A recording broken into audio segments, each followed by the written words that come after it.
Hey everybody, it's Ron, and I'm back with another review of something else that I'm totally late on, but there was a lot to take in with this series, and I'm talking about the new Dark Crystal show called Age of Resistance that was released on Netflix back in August, and I finally finished it. Took me long enough, but, what can you do?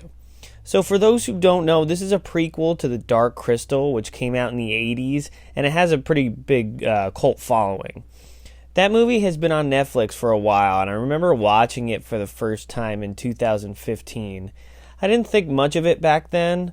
I was still super into Star Wars at the time, so that took top priority, reading about the lore, buying all the new comics and the new books in canon, and also reading theories and rumors about the upcoming films, until I totally lost interest with The Last Jedi.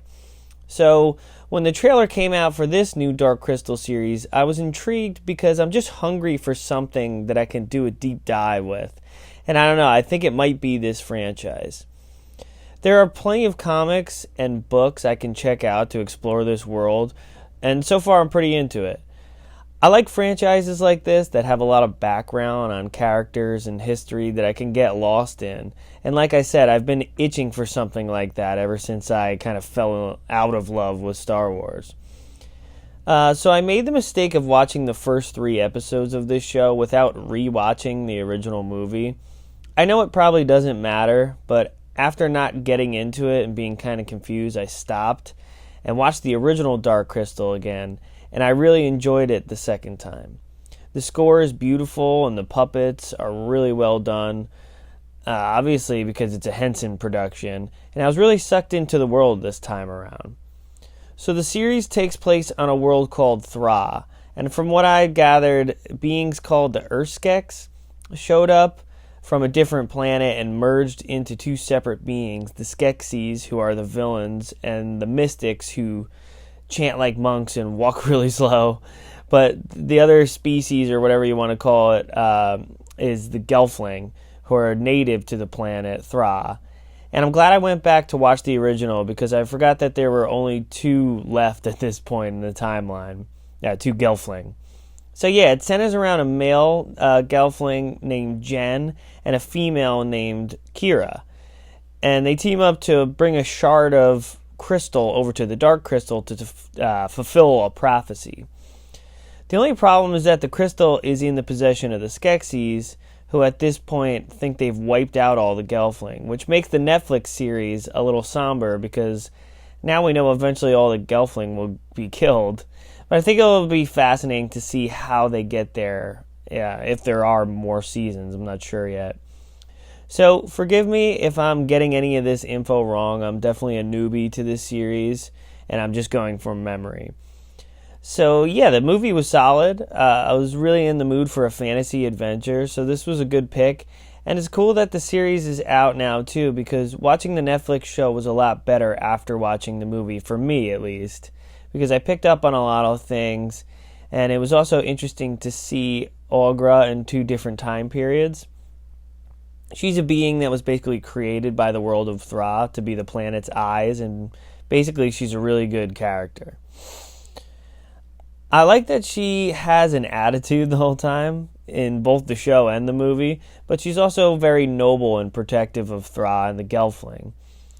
So yeah, it definitely holds up for its time, and the prequel show breathes new life into the franchise as well. So I'll get into the show a little bit. Like I said, I watched 3 episodes and I was a little lost, so I went back to the original, but the one thing that stayed consistent was how confused I was about who certain characters were. It takes a while, but all the Gelfling and the Skeksis look pretty much exactly the same. So I really had a hard time figuring out who was who, and it made it hard to get to know certain characters and feel for them, or get into the villains and hate them or love to hate them. But it definitely hits its stride halfway through, and I started getting into it a lot more. It's cool to see Thra way before the events of Dark Crystal because it's a lot more colorful, and now that technology has improved, they can do a lot more to make it feel like it's this real tangible world. At the time of this prequel, the Skeksis and the Gelfling pretty much work together, and there's peace until the Skeksis figure out how they can use the crystal to drain Gelfling and turn that. And in turn, that can either heal them or make them younger in appearance. And that's pretty terrifying as a kid's fantasy show to see that. They drain the Gelfling, and I think at the end of the first episode that happens, and drink the essence. It's pretty hardcore and disturbing.